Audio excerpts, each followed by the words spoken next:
È un lavoro continuo e quasi invisibile quello dei consorzi di bonifica, un processo incessante di controllo del livello delle acque e di manutenzione che va avanti da più di un secolo e che è stato celebrato nel Festival della Bonifica di San Donà di Piave. Rossana Caviglioli.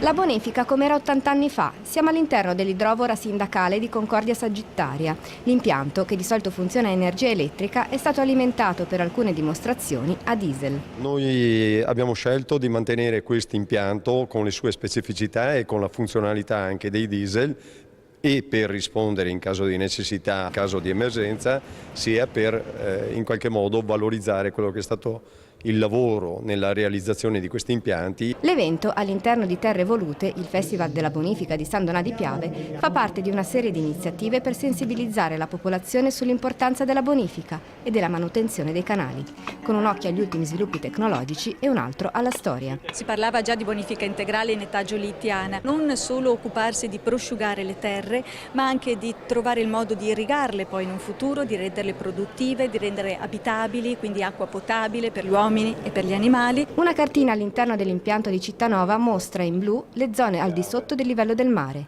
tenute all'asciutto solo grazie al continuo lavoro delle idrovore. La bonifica che qui da noi non ha alzato i terreni, contrariamente a quel che è un po' il paradigma della conoscenza, ha solo sollevato l'acqua e creato un taglio fra le acque interne e le acque cosiddette esterne, anche di 4 metri. Qui siamo in una situazione all'olandese.